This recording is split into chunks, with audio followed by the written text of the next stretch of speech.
SBS News, Morning News Bulletin, 16th of May 2024.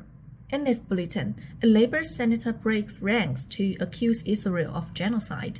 Slovakia's Prime Minister Robert Fico in a life-threatening condition after being shot. And in sport, two NRL fans get lifetime bans for alleged racial abuse towards Indigenous players. Listen to Australian and world news. Follow trending topics with SBS News Podcast. Labour Senator Fatima Payman is accusing Israel of conducting a genocide in Gaza, calling for the Prime Minister to sanction the Israeli government. In a thinly veiled criticism of Anthony Albanese, Senator Payman criticized Australian leaders for what she called performative gestures.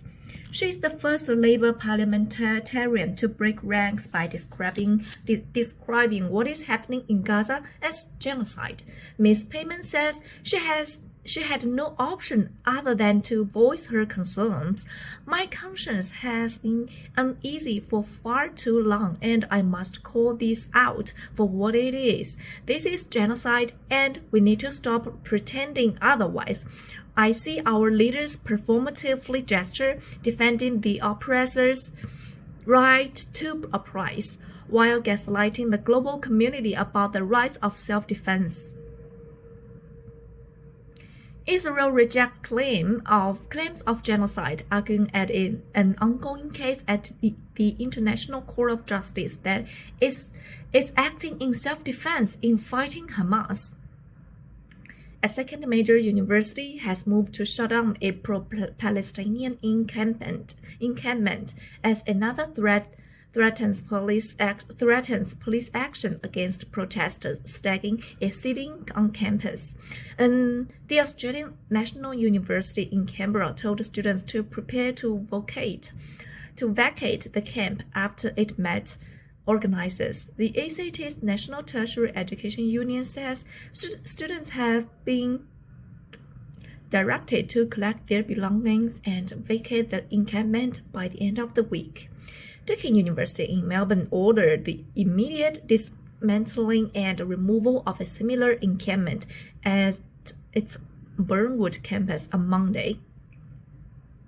Pro-Palestinian students at universities across Australia have created more than a dozen encampments in total and say they have no plans to move. Slovak Prime Minister Robert Fico is in life-threatening condition after he was shot in what has been described as a political-motivated assassination attempt. The government shot the 59-year-old 5 times as he was leaving a government meeting on Wednesday, leaving the Prime Minister in a critical condition and still ongoing surgery hours later on Wednesday's evening.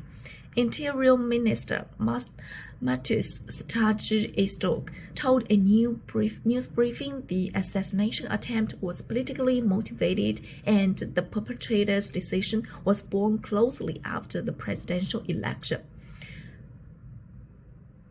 The shooting in the central Slovak town of Handlova, which local media say was carried out by a 71-year-old man, stunned the small Central European nation and has drawn international condemnation. Slovakia is a member of NATO and the European Union and has little history of political violence.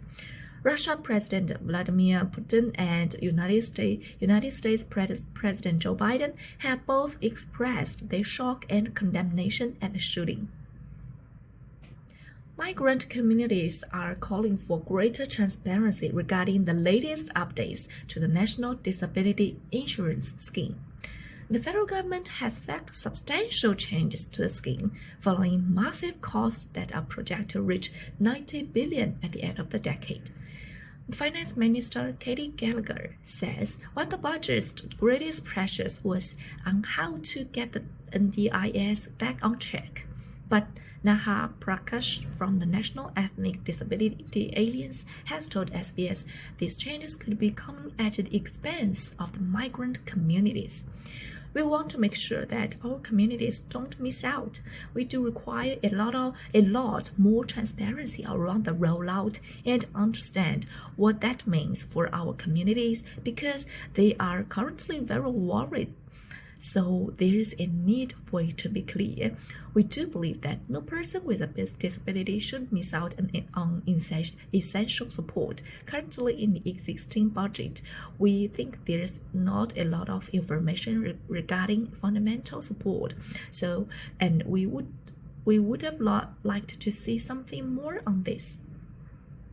And in sport, two NRL fans have received lifetime bans after allegedly racially abusing Indigenous players, Latrell Mitchell and Cody Walker, during a Round 10 game. On Sunday, the NRL received a report from another fan who claimed the 2,000 Sydney players had been targeted by members of the crowd during the team's loss to St George Illawarra the previous night.